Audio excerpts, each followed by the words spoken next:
نکاح کی تقریب بھی دیکھ لیجئے کہ پہلے ہم اتنا بڑا مجمع کثیر لے کے بیٹی والوں کے گھر پہ حملہ کرنے نکلتے ہیں اور پھر 2 بجے کا ٹائم دیا اور 4 بجے گھر سے نکل رہے ہیں۔ وعدہ خلافی یہ یہودیوں کا طریقہ ہے، اور پھر ہمارا لباس اور ہماری بے پردگیاں یہ نصارہ کا رنگ ہے۔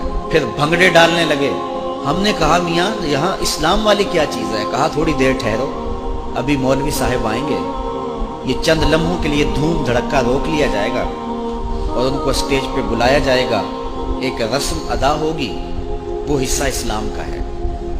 مولوی صاحب نکلیں گے، پھر وہی کچھ شروع ہو جائے گا، اور ہماری شادیاں، ہمارے بیاہ، ہماری تقریبات، اور اگر آپ میرے سے ناراض نہ ہوں تو ہماری محافل نعت بھی دیکھ لیں، ہمارے عرس بھی دیکھ لیں، ہماری مجالس بھی دیکھ لیں کہ مہمان خصوصی ایک شرابی ہوگا اور تہجد گزار جوتیوں پہ بیٹھا ہوگا۔ جس طرح نوٹ نچھاور کیے جا رہے ہوں گے اور غریب کی غربت کا مذاق اڑایا جا رہا ہوگا۔ پہلے ہم نے عمرے کے ٹکٹ رکھے تھے مجمع بڑھانے کے لیے، تو اب ہم نے ایک اور سلسلہ شروع کیا کہ جہیز کے لیے کچھ پرچیاں رکھ دو۔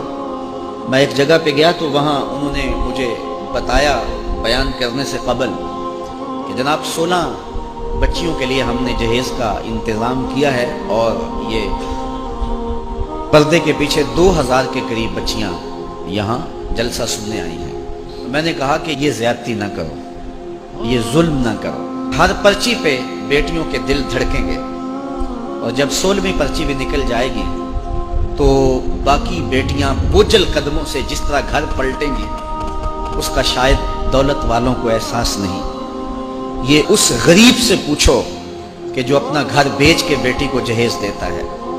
رسول اللہ کے میلاد سے بچیاں روتی ہوئی جائیں گھروں کو، اور تم اس پہ داد وصول کرتے پھرو، تو 16 بچیوں کی شادیاں کرنے کی گنجائش ہے تو رات کی تاریکی میں ان کے گھر میں ان کے لیے انتظامات کی رقم بھیج دیتے تو کتنا اچھا ہوتا۔ کاش کہ اس رسم بد کا خاتمہ کیا جا سکے۔ کتنے بیٹے ہیں کہ وہ فیکٹریوں میں اوور ٹائم لگا رہے ہیں کہ ہم اپنی بہنوں کے ہاتھ پیلے کرنے ہیں، اور کتنے بوڑھے باپ ہیں۔ پچھلے دن میرے پاس ایک بوڑھا باپ آیا جس کی داڑھی سفید تھی، میرا ملنے والا ہے، تو اس نے مجھے کہا کہ حضرت دعا کریں میرا مکان فروخت ہو جائے۔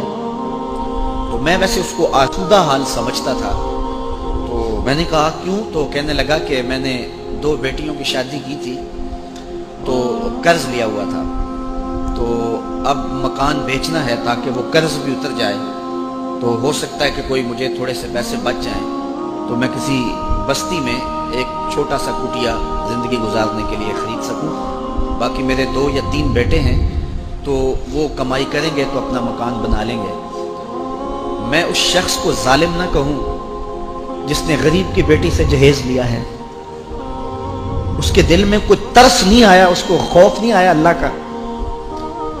میں نوجوانوں آپ کو یہ کہتا ہوں کہ تم نمازیں بھی پڑھتے ہو، روزے بھی رکھتے ہو، سجدے بھی کرتے ہو، لیکن اگر تمہاری شادی پہ غریب باپ اپنے گھر کا سارا اثاثہ لٹا دے اور تمہارا گھر بھر جاتا ہے اور تم خوش ہوتے ہو کہ بڑا جہیز آیا ہے، لعنت بھیجو ایسے جہیز پہ۔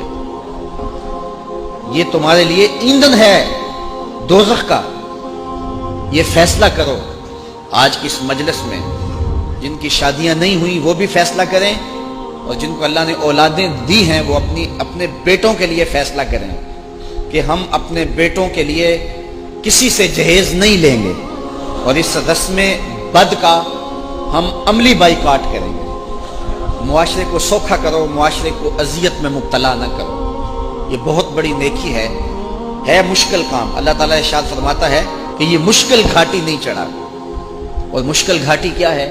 کسی پھنسے ہوئے کی گردن کو چھڑانا، غلام کو آزاد کرنا۔ تو دور موجود کے اندر وہ بوڑھا باپ پھنسا ہوا ہے جس کے پاس کچھ بھی نہیں ہے، اور گھر کی دہلیز پہ بیٹیاں بوڑھی ہو رہی ہیں، اور بیٹوں والوں کے نخرے جو ہیں وہ دیکھنے والے ہوتے ہیں۔ وہ 100 آدمی یا 200 آدمی لے کر حملہ آور جو ہو رہا ہے، بیٹی والے کے گھر میں، اس کو بھی سوچ نہیں آتی اور باراتیوں کو بھی سوچ نہیں آتی کہ یہ ہم کیا قیامت توڑنے جا رہے ہیں۔ کاش کہ معاشرے کے رشتے ہوئے زخموں